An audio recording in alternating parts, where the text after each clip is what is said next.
then I don't know what is. And anybody in here is capable of that. If you want to do what successful people do, then you just figure out what they're doing and copy it, right? You don't have to reinvent the wheel or anything like that. So, the first thing we want to challenge you guys to do during this retreat is take ownership. Take ownership of your own growth.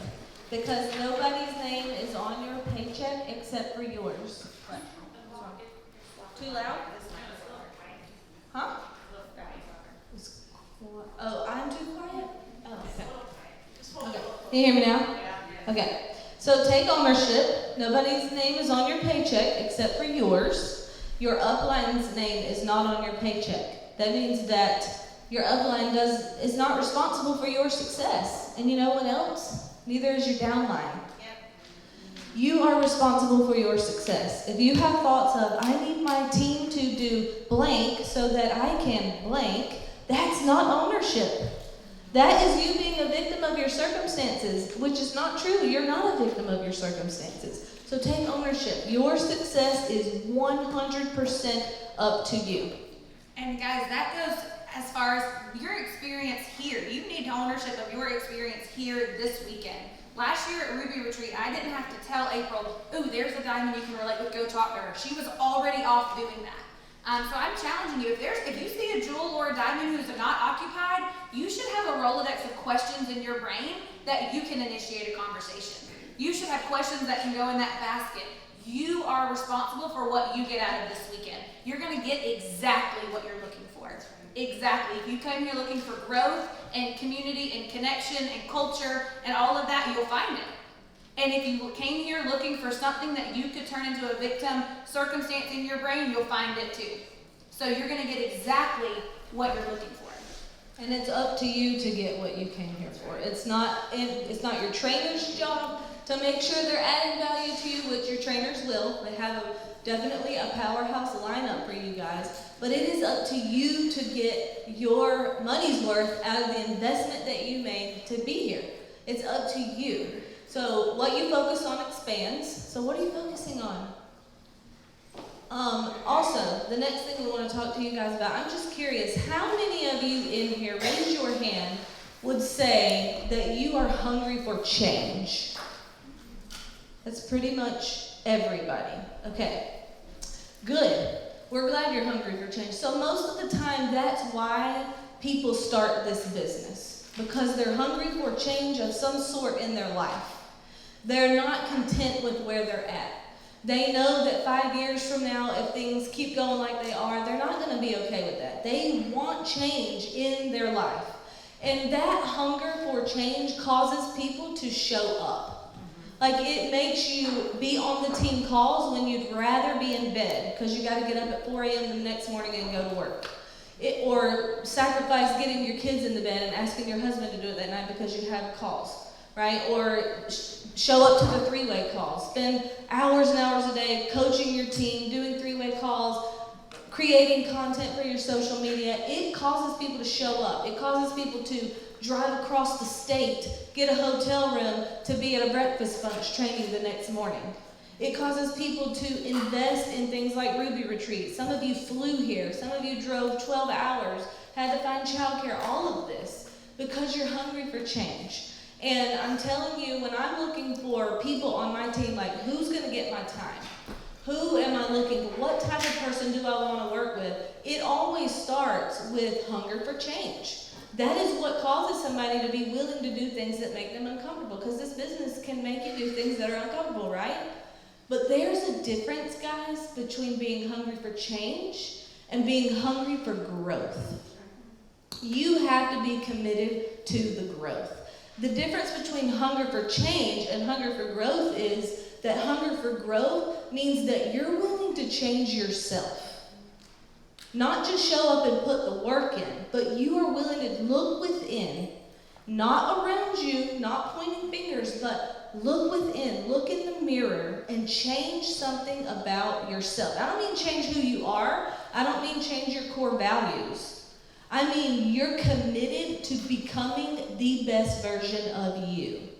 And this is what I see as make or break for a lot of people. Some people are hungry for change in their life, but they're not necessarily committed to the personal growth. And if you are growing, your behavior will change. I mean, I see it all of the time. A lot of times it's not a matter of what you need to do to be successful, it's a matter of who you need to become. But as you are becoming, what you're doing is going to change, right? So it's up to you to get what you came for. I hope that you're not just here because you're hungry for change in your life, but that you're hungry to grow, because that is what's going to take you to the top. Yeah, and guys, here's how you can know if you're hungry for growth in yourself or not. People who are hungry for change, they show up to the things, right? But then what will happen is if the change doesn't happen in their life as quickly as they think, they start to rationalize in their brain why maybe it wasn't so bad to begin with.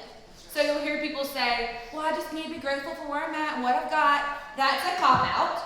That is your way of letting yourself off the hook because you're realizing the responsibility is within yourself, and all of a sudden staying where you are feels less uncomfortable than having to change who you are and what you're doing. So it's not like she said, you don't have to change the person that you are, just become the best one of you can be. Listen, I didn't change the fact that I'm an achiever and that I want to win and I like recognition and money. Still love those things. Listen, achievement is one of my core values, one of my top 5. I'm okay with that. I'm going to be the best one of those I can be, and I've learned that achieving means bringing others with you. So you don't have to change who you are, but you do have to change the behaviors listen, if you're showing up to the training and your business isn't growing, it's not anything else except you. You're the common denominator. We all have the same products, company, shipping department, we all got the same problems. So you're the only common denominator, and so that's where that internal reflection has to happen. Yeah, so it's not enough to just show up today. You can be here all weekend and hear all of the fantastic training and leave inspired, but if you go home and you change nothing, then nothing's going to change, right? So number one overarching question that you need to be asking yourself all day, every day while you are here is, as a result of what I just learned, what needs to change about the way I relate to people, about me as a leader? What's going to change about my calendar in the month of May that's different than what April's looked like? Something's got to change. Okay? That's a fantastic question. That is one of the biggest questions that we'll ask people on our team to really gauge their hunger for change. If your calendar is going to look the same because you're still going to allow the same excuses, right? I still can't do this, or this. That really means I'm still not willing to do this, or this, and that's okay. Just be glad with what you've got and recognize that's probably where you'll stay. Totally fine if that's what you're after. But if you're after a jewel income or a diamond income, something gotta change. Nobody's gonna hand you $25,000 a month and tell you not to work hard for it. Right? But it's the change and the opportunity and the freedom that comes with it that makes it possible. Somebody asked me the other day that they said, but you still work a lot. Tell me about you work a lot. And I'm like, right, let's talk about how I work though. I work at the pool, I work at the soccer field, I work in Dallas, I work in Gatlinburg, I work hard, I love to work, first of all, another core value of mine. But the freedom comes in choosing how to work, when to work, who to work with, totally different than clocking in at school and being stuck in a classroom from 8 to 4. So what I'm after, what she's after, is not freedom and lack of work, it's freedom in how we work. And I'm telling you, if you want the freedom to do that, it requires a lot of money. And if you want to be worth a lot of money, you have to earn it. And we're going to talk a little bit more about that. But yeah, so freedom in your work, just know that your work makes an impact. And the more you grow, the more of an impact you're going to make. So don't limit yourself, don't limit your potential, and don't limit others around you, because God's given you gifts and talents and strengths that only you have. And it's up to you to develop those. Because hard work beats talent if talent won't work, right? I'm sorry for so many cliches. Say that again. Hard work beats talent when talent won't work.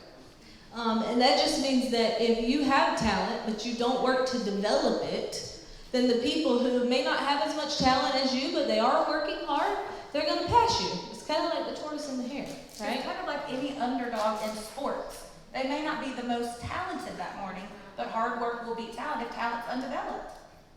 Yeah. Okay, so you need to know what your strengths are. But freedom, When you feel like your work is making an impact, then you're not going to feel like you're working too much. Because we're created to work, right? Work's not a problem. I don't know why this gets like a bad rap.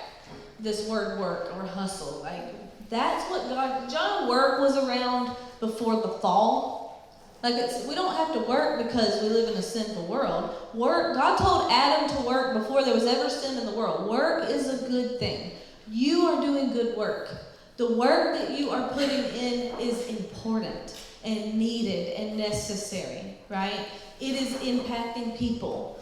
And so you're going to increase your impact as you grow. So you need to take an inventory of how you need to grow.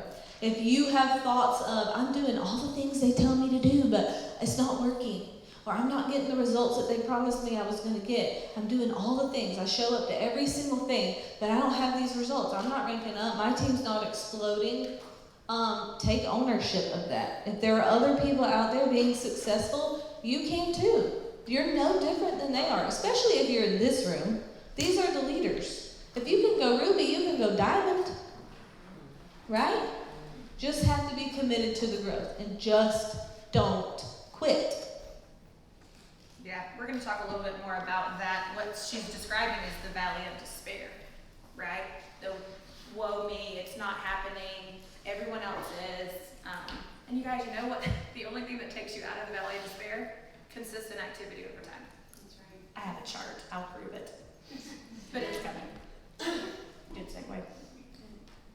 Yeah. So, you're up. Basically, we just wanted to set the stage for you to know that, what's going to be delivered today and tomorrow, totally up for the taking. And all of you come from different places with different expectations, different experiences, different hurdles and stress and problems. Just know every single girl you're going to hear from, we all got problems. Okay? None of us have it figured out. None of us have it all together. We're all just like you.